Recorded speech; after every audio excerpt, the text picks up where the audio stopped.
Hello everyone and welcome to our top 5 records video.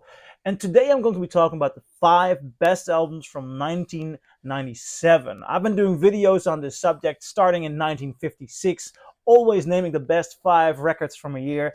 And today, after a lot of work, I came to 1997. And without further ado, let's just start. What are the 5 best albums from 1997? And I'm gonna kick this one off with Daft Punk. Now, why this record in this video and a number 5? Because it is daring. It is new. Of course, a lot of people may say, a lot of the sounds, some of the samples, they come from Kraftwerk. And I agree. Kraftwerk were a major influence on Daft Punk. But they made something completely new. The way this music grooves, the way it dances. I mean, the complete beautiful flow of it all. So many great songs. I really, really, really dig this one. What a way to kick off a list. This is about to be a beautiful recent reissue that sounds stunning. At number 5, Daft Punk Homework. At number 4, earlier this week, I made a top 10 video about Bob Dylan. You can check it on my channel. And I left this one out. And some people were bothered by it. And I understand, because for me, this in the top 10 is 11. So that's why it's left out in the video. But it's a masterpiece of Bob Dylan. Time Out of Mind. At this particular moment in time, late in the 90s. And I've also said this about different Dylan albums in that video, because there is this flow in the work, in the career of Dylan, moments in which he kind of drifts away and he seems to fade out of the public eye. Of course, everybody knows he's Bob Dylan, and he always has that legacy of 60s and somewhat 70s Bob Dylan. But there are a lot of times in which people, especially with live shows or even studio albums, don't know what to think of him. Sometimes people even wonder, is he a has-been? And before people can even pronounce that question, he comes with something that completely, utterly stuns everyone, in which he refines himself, in which he redefines himself, and in which he makes one of the most epic records of that moment out of nowhere. Time Out of Mind is one of those albums. Dylan is strong here. He has something to say, and he makes one heck of an album. And number 4, Time Out of Mind. Dylan has been talked about a lot recently because of a complete unknown biopic. And as a matter of fact, this is pure coincidence. Number 3 is also something that has been talked about a lot. And I'm actually surprised to see this cover at the moment with the face of Robbie Williams and not that of a monkey. Because in a lot of the film posters for the film, I believe it's A Better Man. I haven't seen that film yet. They changed the face of Williams with the monkey who plays him in the biopic. Now, holding this album, Life Through a Lens. Why at number 3? I can understand that some fans may look at this video, music fans, that's what I mean, and think, no, Roy Williams should not be at number 3. I mean, is a pop artist, and I consider him one of the big pop icons. Why? Because I mean, he came out of a boy band. Well, some other good artists came out of a boy band.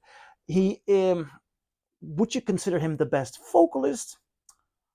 I do think he has a very interesting timbre here. And I think that makes him such a good pop star. He may not have all the technical abilities that anyone would like, but his stuff can be very smooth, gentle, like here on the track Angels. I think he does a great job singing that. But most of all, Robbie Williams, his music breathes his character. in pop music. And that's what I like about it. He's daring. He's very, very British, and he remains so true to to himself, and he knows how to reflect that, and it makes for such a fun record. Live Through a Lens is a really, really fun record. You put it on and it just flows, it goes, it's great. It has also Let Me Entertain You. I think that's a brilliant song. Robbie Williams had so much fun in making good pop tunes, and you can hear that on this album.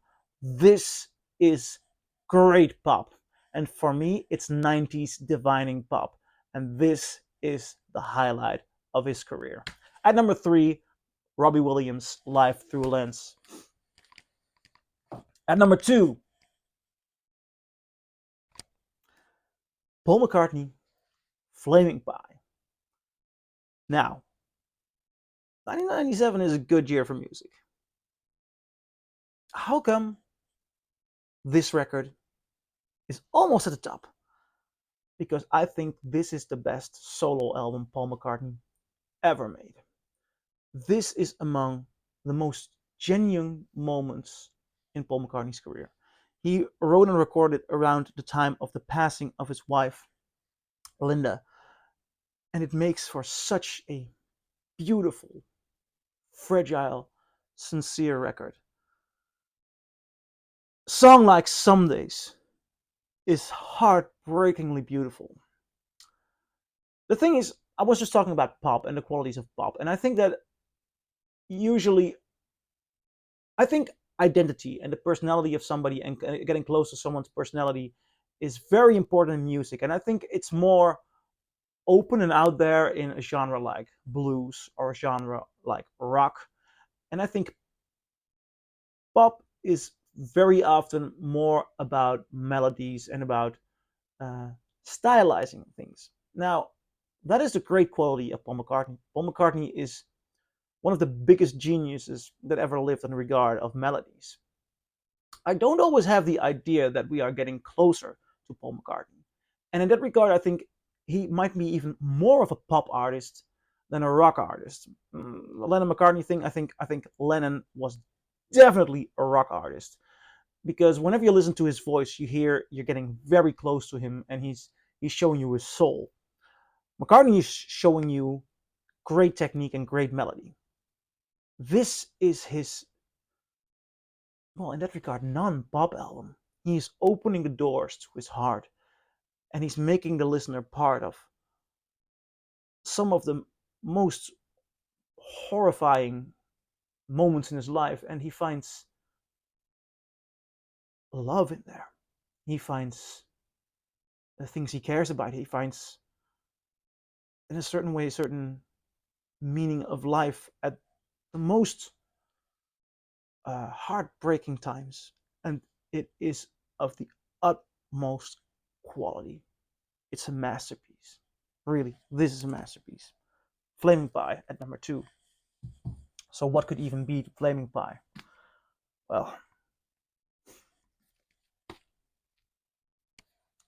Radiohead OK Computer. This is insane. This is a reinventing of rock. The entire atmosphere here. Radiohead made a landmark, and this is for the 90s what Dark Side of the Moon is for the 70s. The entire atmosphere, the vocals of Tom York, the sound of the guitar. I'm falling more and more in love with this record every time I listen to it. Paranoid Android, Subterranean Homesick Alien, exit music for a film. I think that's one of the best songs of the 90s. Karma Police, but the entirety, you put this on, draws you in, and you are experiencing a new world of music with the most